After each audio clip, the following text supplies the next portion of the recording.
Hey there, my name is Xander, and for years I thought I had a solid marriage. I believed in trust, in love, in building a future together. But sometimes the person sleeping next to you is planning your downfall. It started with small things, changes in her behavior, secrets she thought I wouldn't notice. Then came the sudden interest in organizing our finances, innocent on the surface. But beneath it, a trap. She thought I wouldn't see it coming. 3 weeks later, she walked into court, confident she'd take half of everything I built. But what she didn't know, I was already 3 steps ahead. Betrayal isn't always loud. Sometimes it's quiet, calculated, and aimed at destroying everything you've worked for. How did I uncover her plan? How did I turn the tables? And what happened when she realized she had lost everything? Let me tell you the whole story. Winter in Chicago had always carried a certain stillness, the kind of cold that settled deep into your bones, making everything feel sharper, more noticeable. Lately, though, it wasn't the chill in the air that had me uneasy. It was Celine. I first noticed it in the small things. The way she started dressing differently, spending more time in front of the mirror before stepping out, even if it was just to grab groceries. It wasn't just a simple touch-up or throwing on a nice sweater. She wore full makeup, styled her hair, and slipped into clothes that hugged her figure in ways I hadn't seen her care about in years. I didn't say anything at first. Maybe she was just trying something new. Maybe she was bored. People change, right? Then came the phone. It was always within reach, always face down. Before, she would leave it anywhere, the kitchen counter, the bathroom sink, the nightstand. She never cared if I picked it up to check the weather or change a song while we were driving. Now she clutched it like a lifeline. At dinner, it buzzed, and she'd glance at the screen before flipping it back down, pushing her plate aside as if suddenly losing her appetite. "Everything okay?" I asked one night, watching her push the same piece of broccoli around her plate. She blinked as if realizing I was there. "Yeah, just work emails, you know how it is." I nodded, but something about the way she said it didn't sit right with me. Work emails weren't new. What was new was the way she took her phone with her everywhere, even to the bathroom, even to fold laundry. Maybe I was being paranoid. Maybe I was imagining things. But then there was the night of the phone call. It was past midnight when I woke up to the sound of hushed whispers coming from the living room. Celine's voice, low and careful, almost like she didn't want to be heard. I stayed still, listening. A soft chuckle, a murmur of words I couldn't quite make out. I sat up, straining to hear more, but the moment I shifted, the conversation stopped. A second later, I heard her footsteps. She slipped back into bed beside me, like nothing had happened. I turned to face her. "Who was that?" She flinched slightly but recovered quickly. "Just a friend from work. She's going through some things." "A friend from work?" Selena exhaled, rolling onto her side. "Yeah, Xander. Not everything has to be a big deal." Her voice was clipped, like I was overreacting. But the way she shut down the conversation, the way she avoided my gaze, it felt wrong. The next morning, I reached for her phone out of habit, thinking I'd play some music while making coffee. But the screen was locked, a passcode, one she had never used before. I hesitated, staring at the numbers. Selene walked into the kitchen just then, still in her robe. She saw me holding the phone, and something flickered across her face. Panic, annoyance. "What are you doing?" she asked, her tone light but firm. "Looking for music." She took the phone from my hand smoothly, setting it aside. "Just ask me next time." That was it. No explanation, no reason for the sudden need for privacy. The air between us felt different after that. She became distant. Not in a way that was obvious, but in the way she dodged conversations, in the way she seemed distracted even when we were together. One night, I suggested we take a weekend trip. Just us, away from work, away from the city. She smiled, but it didn't reach her eyes. "We'll see." That was all she said. No excitement, no enthusiasm, just disinterest. For years, we had moved in sync, our lives interwoven like a rhythm we had perfected. Now, it felt like I was reaching for someone who was already halfway out the door. The final straw came on a random weekday. Celine had mentioned she was meeting a friend for coffee after work. I hadn't thought much of it until I happened to be driving past the cafe on my way home. She wasn't inside. Instead, she was outside, pacing back and forth, phone pressed against her ear. I slowed the car, watching. Her expression was tight, anxious. Then I heard it. Just a little longer. It's almost ready. The words sent a chill through me. Almost ready?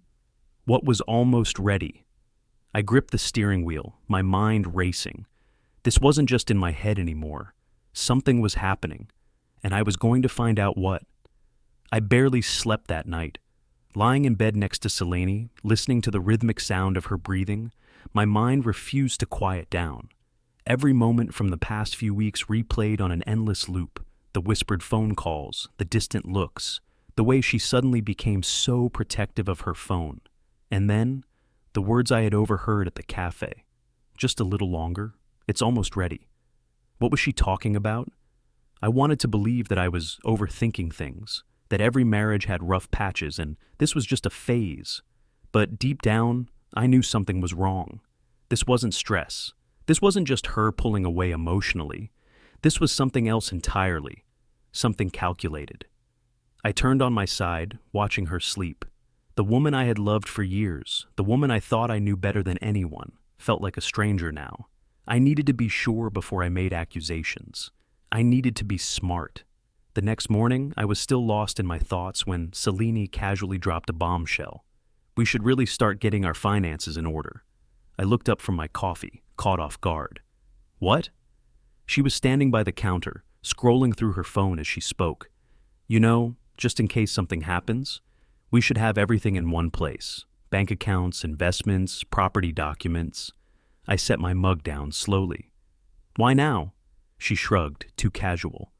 I've just been thinking it's the smart thing to do. For the first time in years, I felt a flicker of something I never thought I'd associate with Selene. Distrust. Her reasoning made sense on the surface, but coming from her, at this time, after everything I had noticed, it was like a siren blaring in my head. She wanted everything accessible, everything together. My gut told me this wasn't just about being responsible. I nodded, keeping my voice neutral. Yeah, makes sense. Selene smiled and sipped her coffee, satisfied. But inside, I felt something shift. That night, I decided to push back, just enough to see her reaction. Over dinner, I brought up her suggestion again. I was thinking about what you said this morning. Selene glanced up from her plate. Yeah? I leaned back. What kind of emergency are we talking about? For a second, a fraction of a second, there was hesitation. A flicker of something unreadable in her eyes. Then, just as quickly, it was gone. You never know, she said smoothly. Life happens. It's just smart to be prepared. I nodded slowly, watching her closely. Her response felt too polished, too prepared. So, you're saying we should mix everything together, even though we've always kept things separate? She smiled, but it was tight. It just makes sense. Her voice was light, but there was something underneath it, something I couldn't quite place, but it sent a chill down my spine. That was when I knew. This wasn't just about being prepared. The next day at work, I mentioned Selene's suggestion in passing during lunch with a colleague, James. He had been through a nasty divorce a few years ago, so if anyone would have insight, it was him. The moment I finished talking, James set his fork down and looked at me like I had just confessed to holding a live grenade. Dude, he said, be careful. I frowned. What do you mean? He sighed.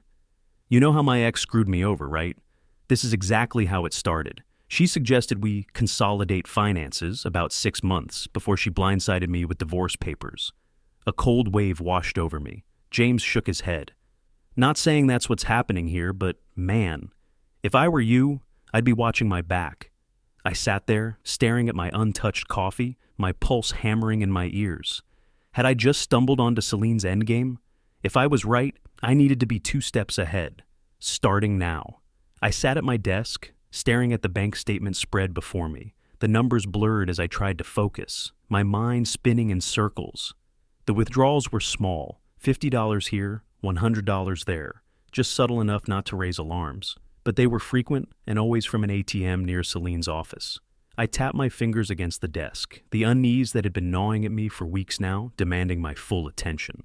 I wasn't the kind of man to jump to conclusions, but ever since Selene had suggested consolidating our finances, I had been watching more closely. And now, these unexplained cash withdrawals, it didn't feel like coincidence. Hey, Selene's voice cut through my thoughts as she leaned against the doorway.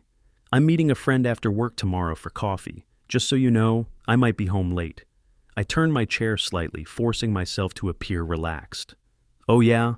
Who?" She smiled, a quick, practiced expression. "Just a friend from work. You don't know them." A lie. I had spent years with this woman. I knew every shift in her tone, every micro-expression that flickered across her face. She was lying to me. A tight knot formed in my chest, but I forced an easy nod. "Okay, have fun." She disappeared down the hall, her footsteps fading. I exhaled slowly, gripping the armrests of my chair. I wasn't going to let this go. Tomorrow, I'd follow her. The next afternoon, I parked down the street from the cafe Selene had mentioned, the engine running low as I watched through the windshield. The place was small, intimate, one of those quiet spots where people met for serious conversations. I tapped my fingers against the steering wheel, my nerves raw. A few minutes later, Selene arrived. She stepped out of her car, looking around cautiously before entering the cafe. My grip on the wheel tightened. If she was just meeting a friend from work, why did she look so on edge? 10 minutes passed. Then I saw him, a tall man, confident stride, neatly pressed suit. He moved like someone who knew he belonged anywhere he walked into, and I recognized him. Dorian Crest. The name clicked in my mind like a locked door being forced open. Selene had mentioned him before, once, maybe twice in passing.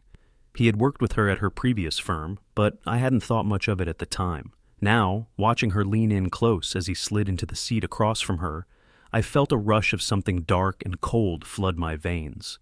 They weren't just old colleagues catching up. This was different.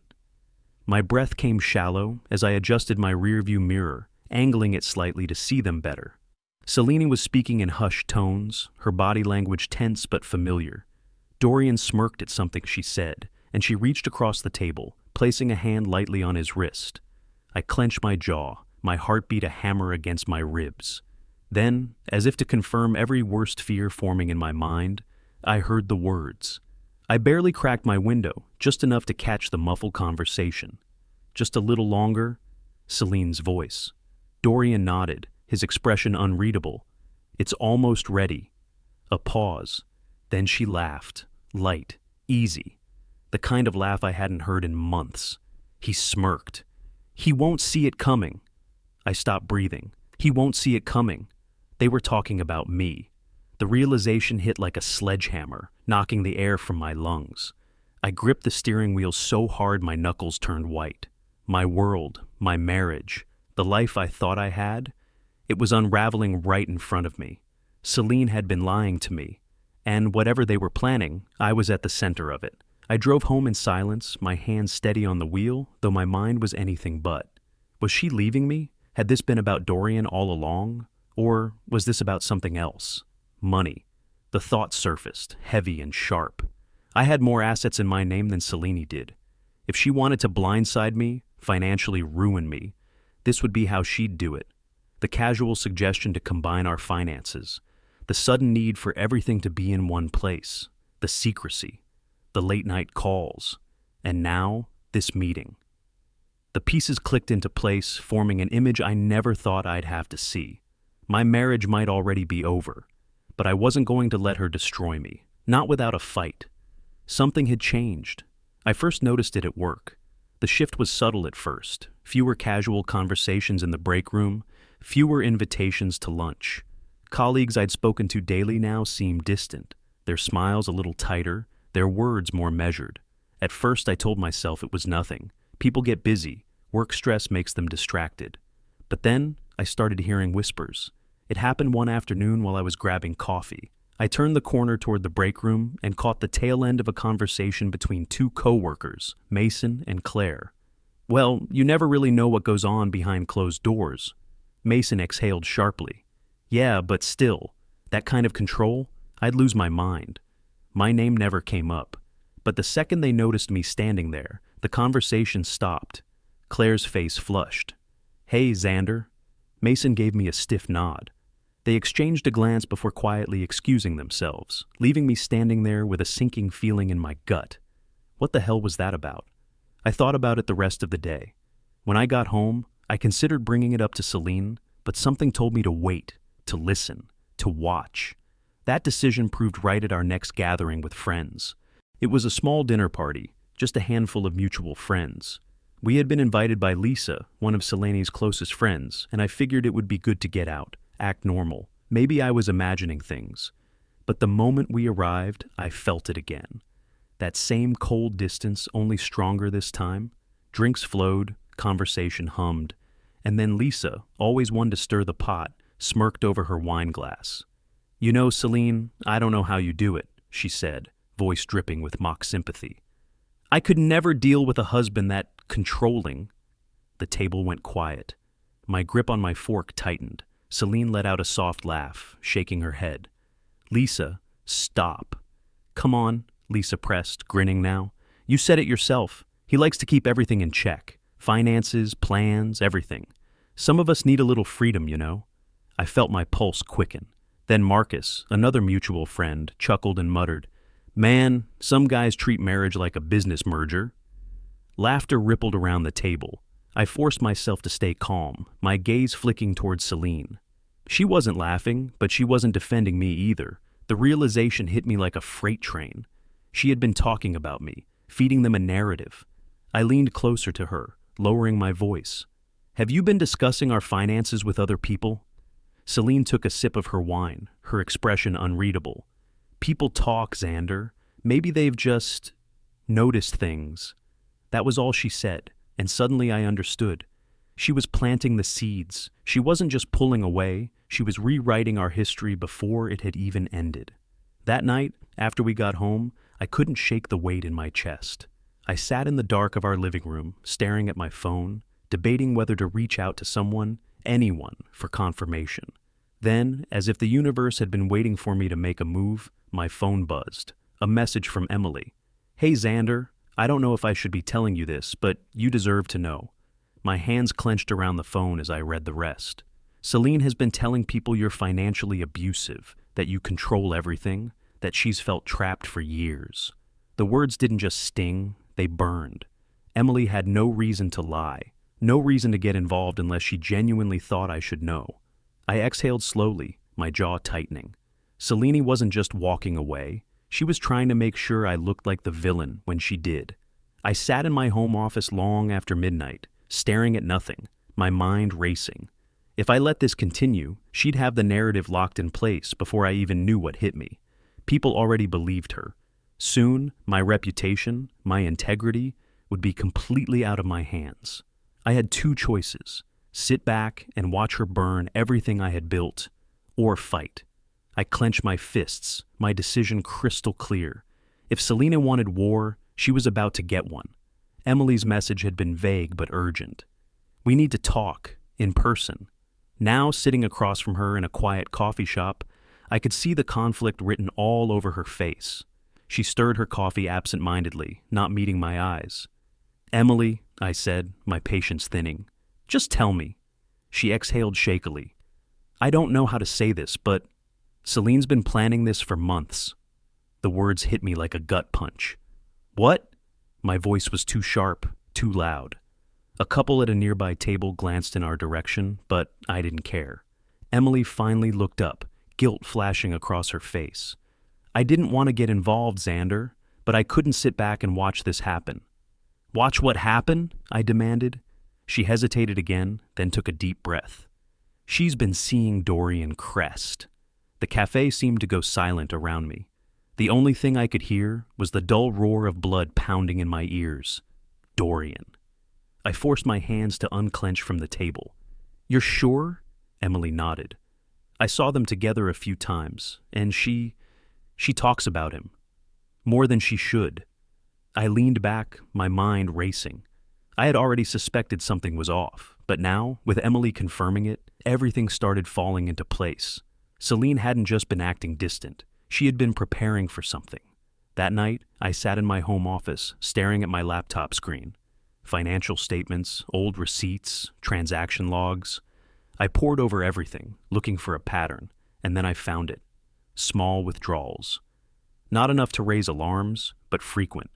They lined up too perfectly with the timeline Emily had hinted at. I leaned forward, my pulse hammering.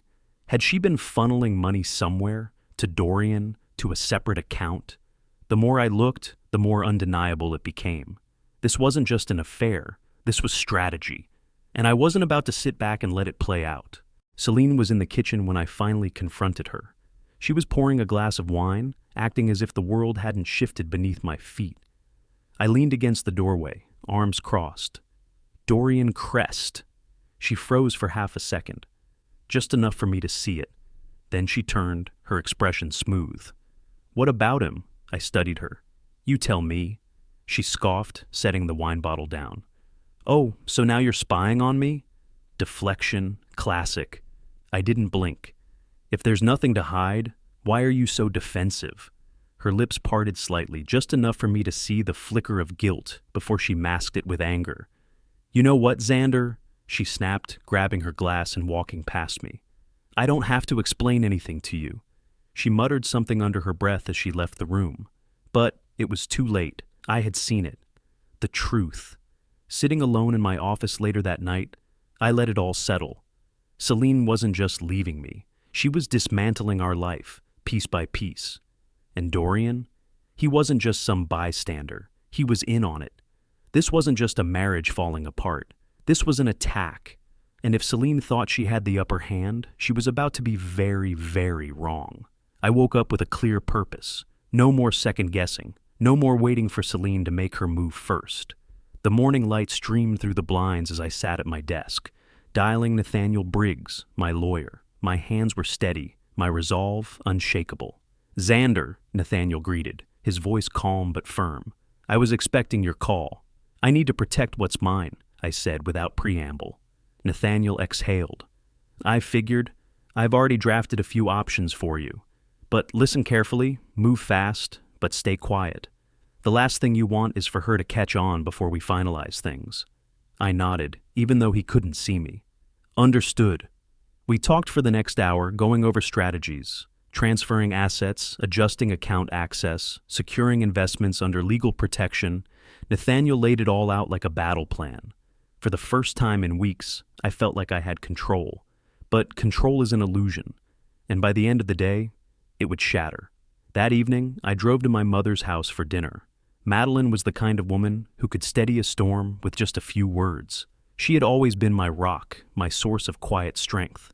I wanted to keep things normal, even as my world was unraveling. Dinner was warm, familiar. For a while, I let myself believe that, just for tonight, I could breathe.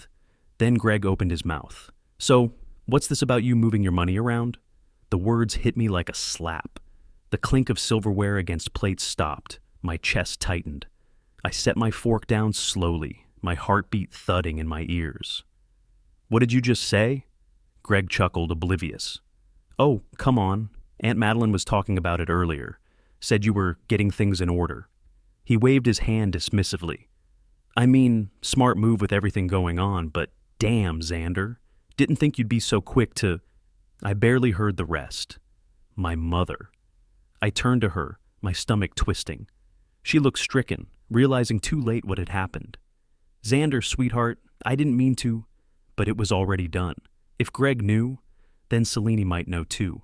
I drove home faster than I should have, my hands gripping the wheel. Stupid. I had been so careful, so meticulous. But trust, it makes you careless. And now, I was paying for it. When I walked into the house, Celine was standing by the kitchen counter, phone in hand, a smug expression plastered across her face. She saw me and hung up. Trying to hide things from me, she asked, her tone dripping with mock amusement. I felt the muscles in my jaw tighten. And if I am? Her smirk widened. Oh, Xander. She stepped closer, her voice low, almost taunting. You really thought I wouldn't find out? I didn't move, didn't speak. I had imagined this moment, what it would feel like when the battle lines were finally drawn. Now, there was no imagining left. It was happening. Later that night, as I sat in my office, staring at the darkness outside, the realization settled like a weight in my chest. Celine wasn't playing fair. She never had been. She wasn't just trying to leave me. She was trying to dismantle me. There was no more room for hesitation. I exhaled sharply, the final piece clicking into place. This wasn't just a divorce anymore. It was war. Nathaniel leaned back in his chair, steepling his fingers as he studied me. "You were smart to come in today," he said, "but now we need to move, fast." I had barely slept the night before, my mind consumed by Seleni's smug expression, the way she had taunted me. She thought she had me cornered. She thought she knew all my moves. She was wrong. I leaned forward. She knows I've been moving assets, and she thinks she's ahead of me. Nathaniel exhaled sharply.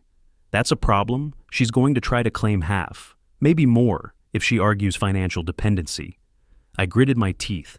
"She's been siphoning money. I know it." Nathaniel nodded. "Then we have a limited window to protect what's yours. We move everything into an irrevocable trust under your mother's name. Legally, it'll be out of reach." I didn't hesitate. "Do it." Minutes later, I was signing document after document, the weight of the situation pressing down on me.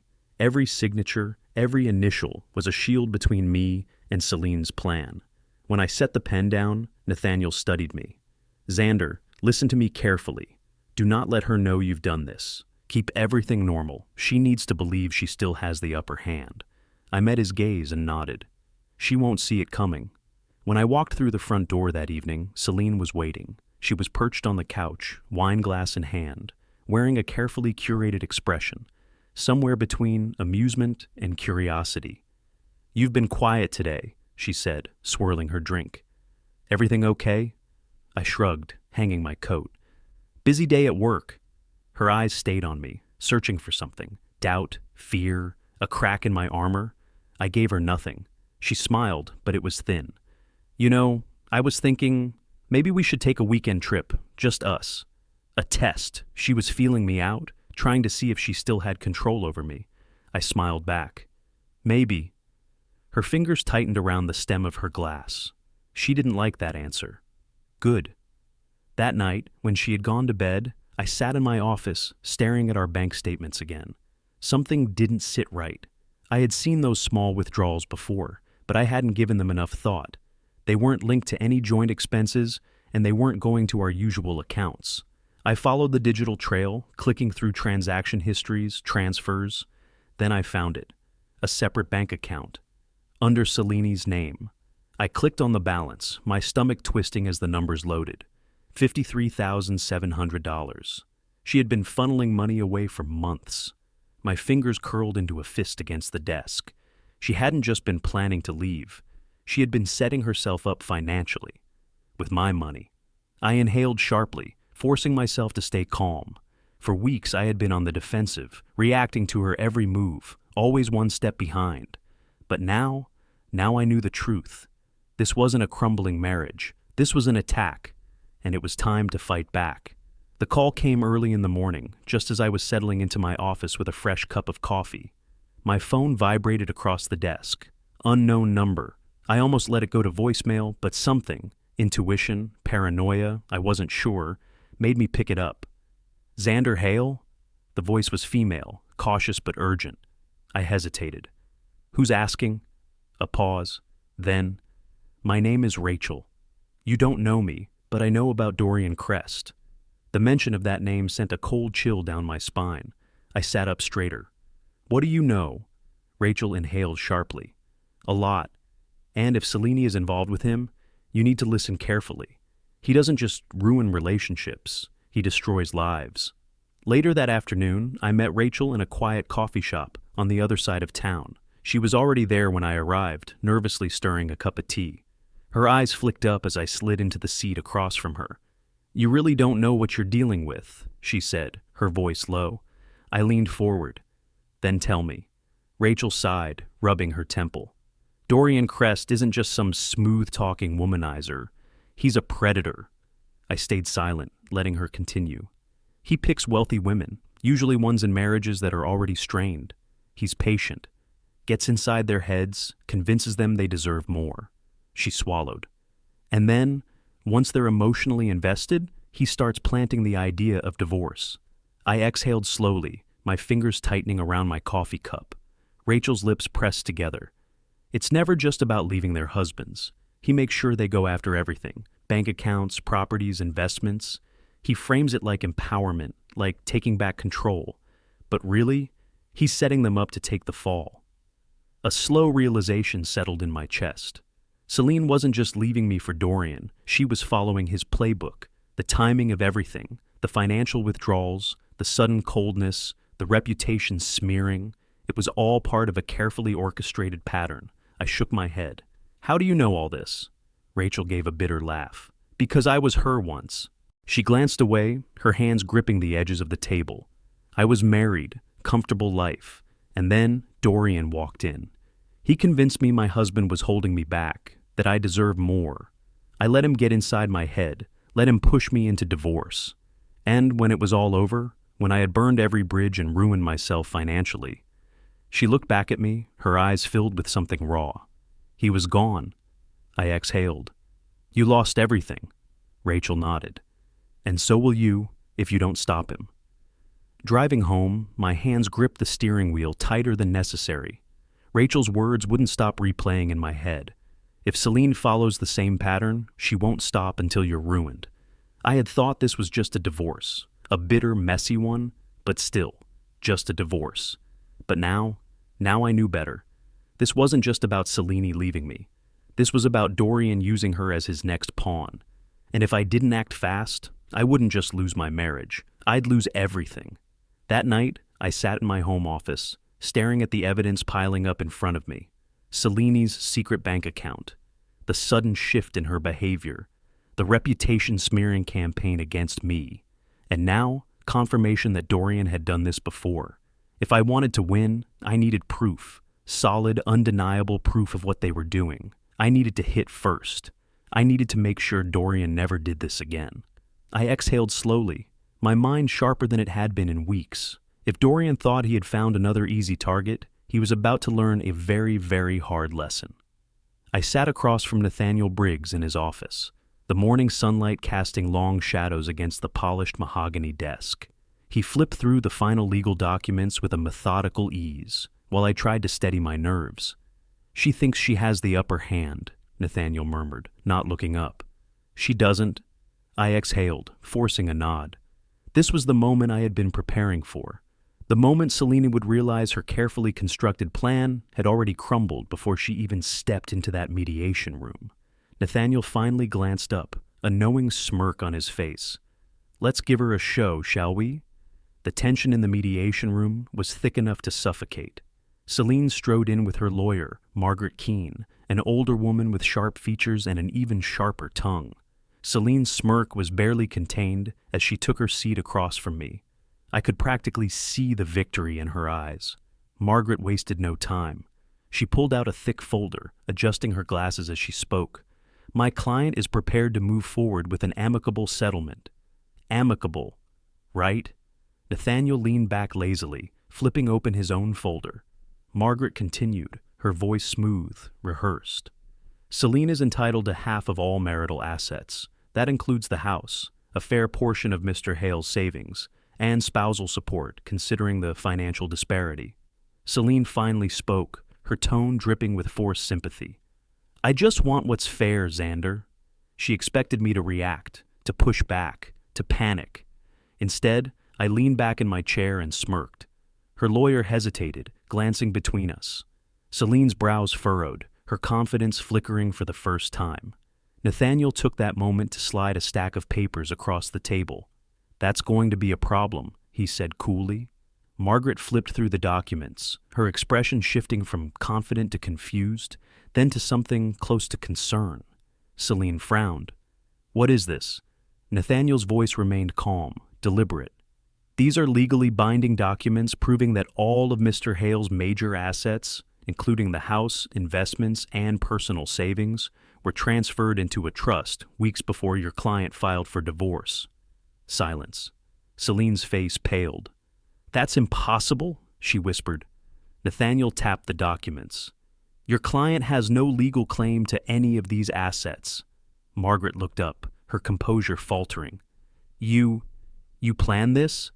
I finally spoke, my voice even. No, Celine, I protected myself. She gripped the pen in front of her, her knuckles white. You bastard. Nathaniel cleared his throat, looking bored. I believe that concludes today's session. Celine's breathing turned shallow, her nails digging into the table as realization sank in. She had lost. As we left the mediation room, I barely made it 2 steps before Selene grabbed my arm, yanking me back. "You set me up," she hissed, her eyes blazing. I met her gaze without flinching. "Number? I just saw you coming." Her lips curled in fury. "This isn't over," I smiled. "Oh, it is for you." She stood frozen in the hallway as I walked away, her entire plan crumbling around her. But desperate people do desperate things. And Selene wasn't done yet. The first sign that something was wrong came in the form of a hesitant glance. I was in the middle of a meeting, discussing a major project deadline, when I caught my colleague, Patrick, looking at me strangely. It wasn't the usual work-related focus. It was something else, something wary. When the meeting ended, he lingered as the others left. "Hey, Xander," he started, rubbing the back of his neck. "Is everything okay at home?" I frowned.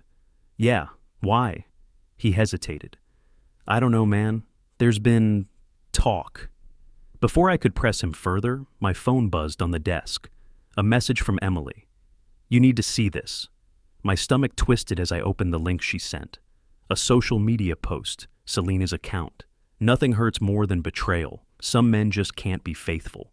The comment section was already exploding. Mutual friends, family acquaintances, people we hadn't spoken to in years, all reacting, some with sympathy, some with outrage. Then another post. "Imagine building a life with someone, only for them to throw it away for someone younger." I gritted my teeth, scrolling through the responses. The assumption was immediate. People had already made up their minds. I was a cheater. I had betrayed my wife, and Selene had framed herself as the devastated victim. I gripped my phone so tightly my fingers ached. She wasn't just trying to take my money anymore. She was trying to destroy me. I stormed into the house that night, slamming the door hard enough to shake the walls. Selene was lounging on the couch, a glass of red wine in hand, one leg lazily crossed over the other. She didn't even flinch. "Are you out of your mind?" My voice came out sharper than I intended, but I didn't care. She swirled her wine, glancing up at me with a smirk. "What's wrong? Truth hurts?" I clenched my jaw. "You're lying, and you know it." She sipped her drink, then set the glass down, tilting her head as if studying me. "Truth is relative, Xander. Public opinion, though?" She let out a small laugh. "That's what matters." I took a step closer, my fists clenching at my sides. "You're pathetic." Her expression didn't change. And yet, I'm the one people are rallying behind. I exhaled, forcing myself to step back. If I lost my temper now, I'd play right into her hands. This wasn't just a bitter divorce anymore. This was full-blown war. The next morning, I sat across from Nathaniel, my lawyer, the tension thick between us. He didn't sugarcoat it. "This isn't about money anymore," he said, voice firm. "She's trying to destroy your reputation." I ran a hand over my face. "I know." Nathaniel leaned forward. "Then we need to fight back." I met his gaze, my mind already working. "We need proof," I said. Nathaniel nodded. "Then it's time to get ahead of her lies." I exhaled slowly, a grim smile forming. Selene thought she had won. She had no idea what was coming next. Nathaniel leaned back in his chair, tapping a neatly organized stack of documents on his desk. "We found it," he said simply. I exhaled slowly, bracing myself. "How bad is it?" Nathaniel's lips quirked. "For her? Pretty bad." He slid the papers toward me, and I scanned the figures, my pulse quickening. Selene had been siphoning money for months, small withdrawals here and there, funneled into an account under her name. The timeline matched everything, right around the time she started acting differently, started pulling away. "She was planning this long before I even suspected," I muttered. Nathaniel nodded. "And that, my friend, is exactly what we need to turn the tables." For weeks I had been on the defensive. Not anymore. Later that afternoon, I met Jake Mallory, a private investigator Nathaniel had put me in touch with. We chose a discreet bar downtown, neutral ground. Jake was already seated in a dark corner booth, a worn leather folder resting on the table in front of him. As I sat down, he slid it toward me. "I found something you might like," he said, taking a slow sip of his drink. I opened the folder. Photos. Selene and Dorian. Meeting multiple times, different locations, but the one that made my blood run cold, a shot of them outside a luxury condo rental. Dorian's name was on the lease. I let out a slow breath. So she wasn't just planning to leave me. Jake raised an eyebrow. She already was. I closed the folder, my grip tightening. The weight of betrayal settled heavy in my chest, but there was no room for heartbreak anymore. Only strategy. Driving home, my mind was clearer than it had been in weeks. Celine thought she had me trapped. She thought I would crumble. But she had underestimated me. I gripped the wheel tighter. She wanted to play dirty? Fine. She was about to learn what it felt like to lose everything. That evening, I sat in Nathaniel's office, a pen in my hand, the final legal papers laid out before me. Nathaniel smirked as I signed. By the time she realizes what we've done, it'll be too late, he murmured. I set the pen down, a calm, certain resolve settling in my bones. For the first time in weeks, I felt like I was in control. Celine had no idea what was coming for her. Celine woke up to the sharp sound of papers being shoved under her apartment door. She groggily pushed back the covers, rubbing her eyes as she walked toward the door. As soon as she picked up the thick envelope, her heart sank. She ripped it open, her fingers shaking as she scanned the documents, her face twisted in disbelief. "Xander filed a counter lawsuit," she whispered. Dorian, still half asleep, leaned against the doorway. "What?" She thrust the papers at him. "He's accusing me of financial misconduct. He's freezing assets. He's cutting me off." Dorian's eyes flickered across the page. A muscle in his jaw twitched. "This isn't good," he muttered. Celine slammed the papers onto the table. "How the hell did he do this so fast?" Later that afternoon, I was in my office when Nathaniel's name flashed across my phone screen. "Tell me something good," I said as I answered. Nathaniel's voice was tight. "There's a problem. Celine's lawyer knew about our legal move before we even filed." I froze. "That's impossible." "There's no other explanation, Xander. Someone leaked it to them." My mind raced. "Only you and I knew." Nathaniel hesitated. "You and I, and one more person." I gripped the phone tighter. "Who?" Nathaniel exhaled. "Marcus." I clenched my jaw so hard my teeth ached. Marcus, a friend I had trusted for years, and he had betrayed me. That evening I texted Marcus, telling him we needed to meet. I chose a rooftop bar, away from prying ears. When he arrived, he gave me a tight smile, as if he sensed something was off. I didn't bother with pleasantries. "Did you tell Celine about my legal plans?" Marcus stiffened, his fingers tightening around his drink. She was panicking, man. I thought it wouldn't hurt." I leaned forward, my voice low and sharp. "You handed my enemy a loaded gun." Marcus ran a hand through his hair. "She manipulated me. I didn't think she'd use it against you like this." I scoffed, shaking my head. "That's the thing, Marcus. She always planned to." His face fell. He knew there was no undoing it, and I knew I couldn't trust him again.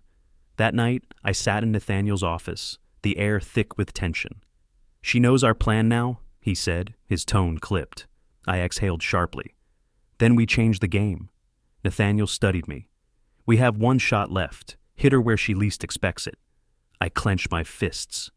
"We're taking this to court, immediately."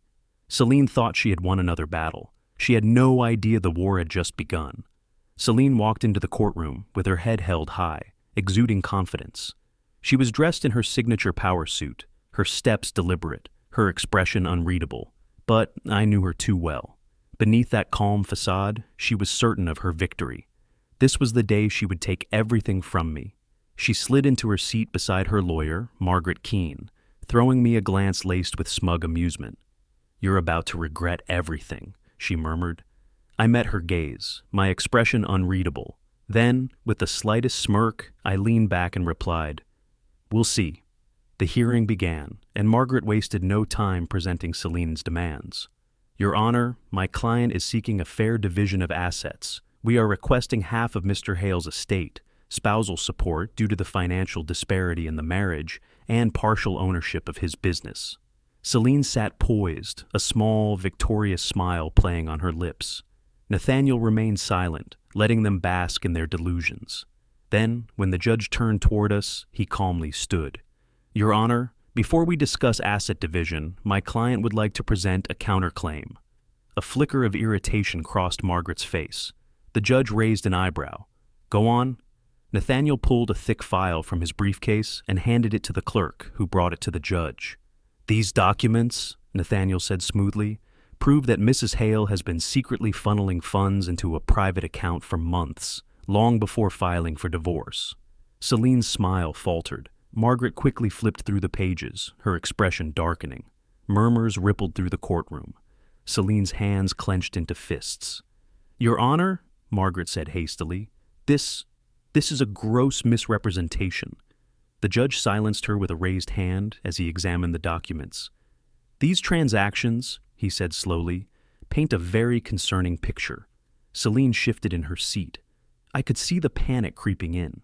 She was losing. During the recess, Celine stormed into the hallway, her phone already pressed against her ear. Dorian. She called once, no answer. Again. Straight to voicemail. Her breathing quickened. Where was he?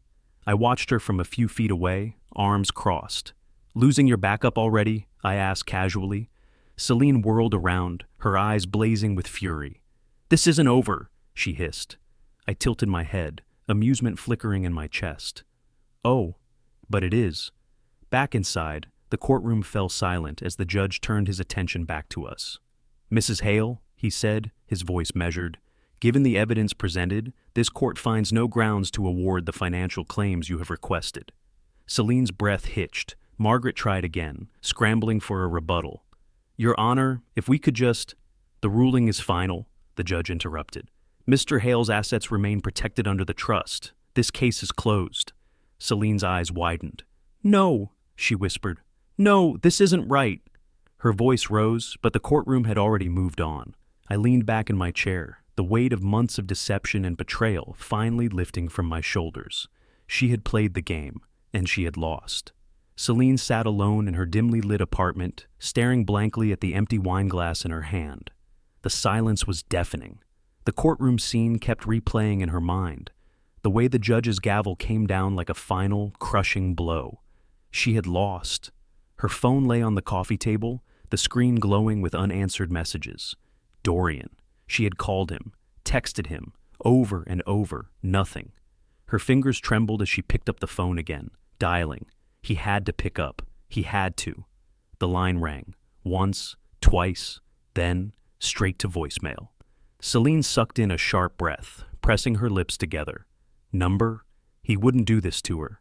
Her hands shook as she tried again.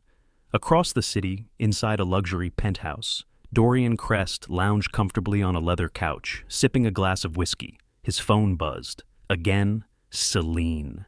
He smirked, turning it over on the table. Beside him, a woman laughed at something he said, her legs draped over his lap. She was younger than Celine, wide-eyed, eager. His phone buzzed again. He sighed dramatically and finally answered. Dorian! Celine's voice burst through the speaker. Where the hell have you been? Dorian swirled his whiskey, unfazed. Celine, I'm busy. You haven't answered me all day. Her voice cracked. We need to talk. I lost everything. Dorian let out a slow, exaggerated sigh. Yeah, I heard. A long pause. You heard? Yeah, tough break, huh? Celine's breath hitched. Dorian, I need you right now. I gave up everything for us. Dorian chuckled coldly. Us? Celine clutched the phone, her heart pounding. You said we'd start over, she whispered. You said you'd be there for me. Dorian leaned back, completely unbothered. Yeah, Celine, but see, that whole starting over thing, it kind of depended on you bringing something to the table. The words hit like a slap. Celine's grip on the phone tightened. I don't understand. Oh, come on, Dorian said, rolling his eyes. Did you really think I'd stick around after this? Celine's throat went dry. He wasn't just abandoning her. He was laughing at her. Tears stung her eyes. You used me.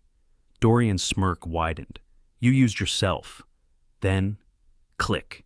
The call ended. The phone slipped from Celine's hand, clattering onto the hardwood floor. Her entire body trembled as she looked around her apartment.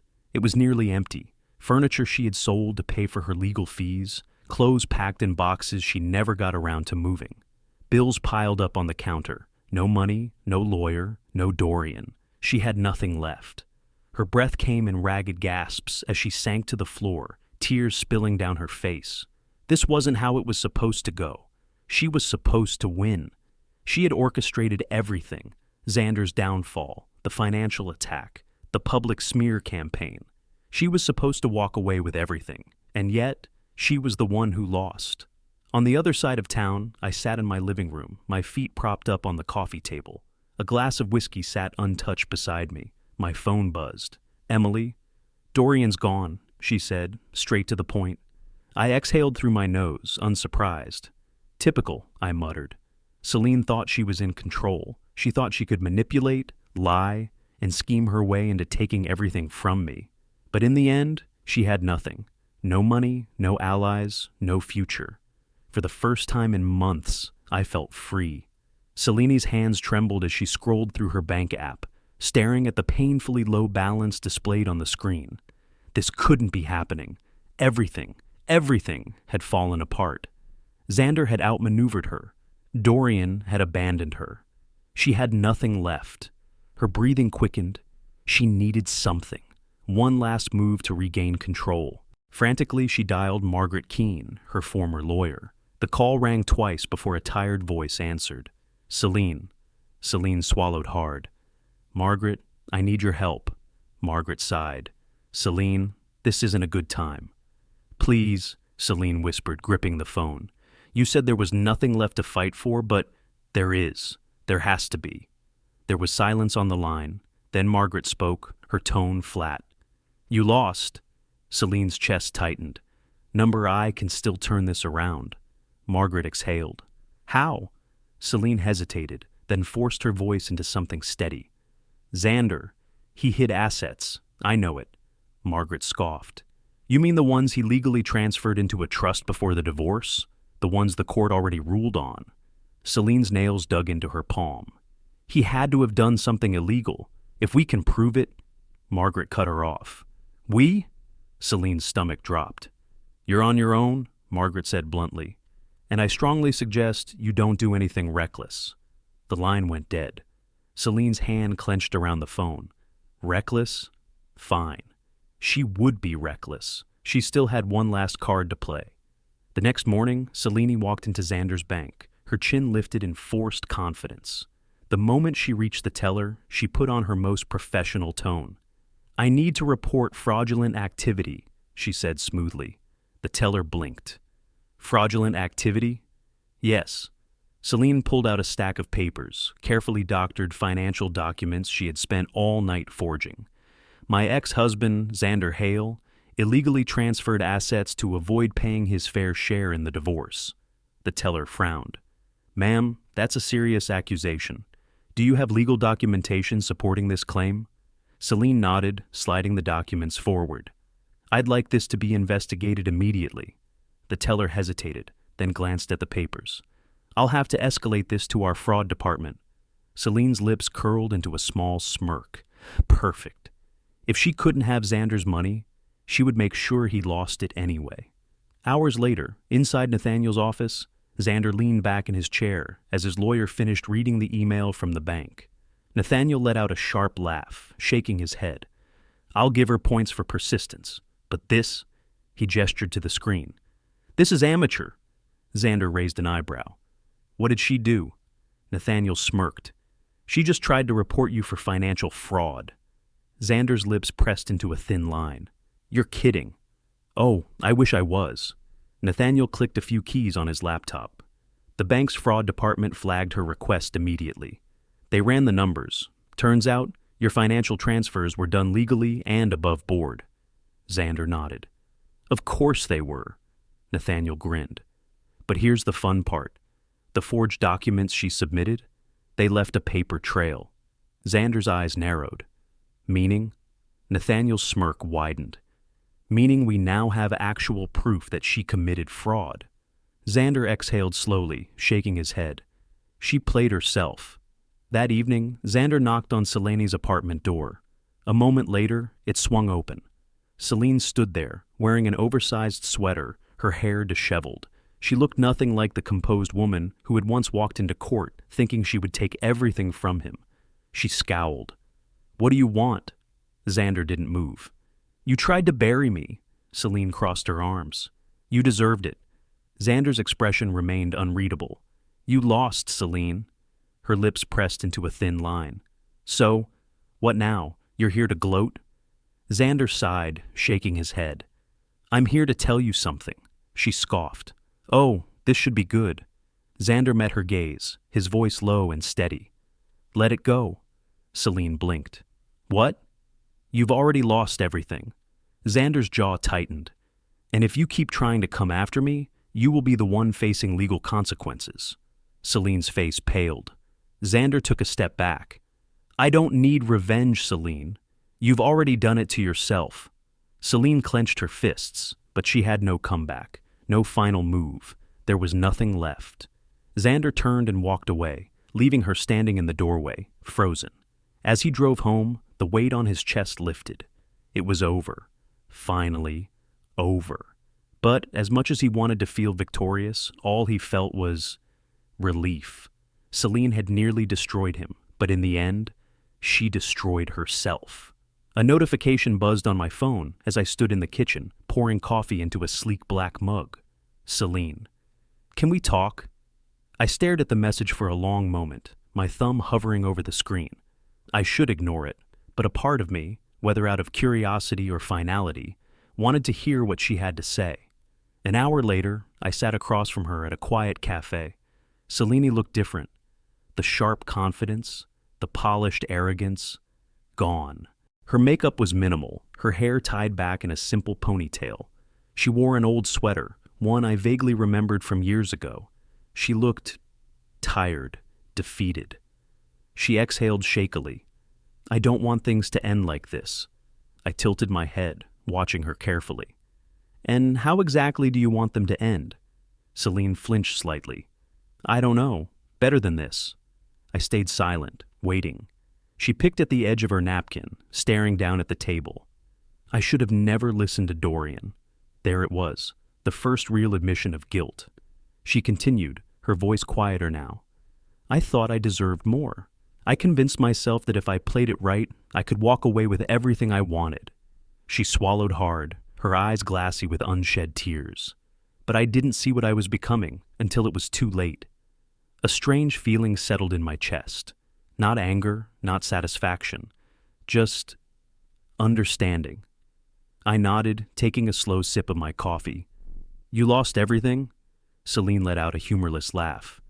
"And you're fine." I met her gaze, unshaken. "That's because I knew when to walk away." Outside, the air was crisp, the late afternoon sun casting golden streaks against the pavement. Celine and I stood there, neither of us in a rush to leave. She bit her lip, hesitating before speaking. "Do you think we could ever, start over?" I studied her, really looked at her. The woman standing in front of me wasn't the same person I had once loved, and I wasn't the man who had spent months fighting to understand what went wrong. I shook my head. "No, Celine, some things can't be undone." Her throat bobbed as she swallowed back emotion. She nodded, wrapping her arms around herself like a shield. This time, I didn't wait for a response. I turned and walked away, and I didn't look back. Back home, Max greeted me with a wagging tail, pressing his snout against my leg. I scratched behind his ears before grabbing a glass and pouring myself a drink. Standing by the window, I watched the sun dip below the horizon. Celine's chapter in my life was over. For the first time in a long time, I felt free. Tomorrow, I would wake up without looking over my shoulder. No more battles, no more betrayal. Just peace. I smirked to myself, swirling the amber liquid in my glass. Some endings are the best beginnings. Sometimes, the hardest battles teach us the most valuable lessons. I didn't just survive this, I reclaimed my life. I learned that true strength isn't about revenge or holding on to the past. It's about knowing when to walk away, when to protect yourself, and when to start over. We all deserve peace. We all deserve a fresh start. If you've ever faced betrayal, heartbreak, or loss, remember this: you are stronger than you think. If this story resonated with you, don't forget to like, share, and subscribe. More stories, more lessons, and more strength. Together, we keep moving forward.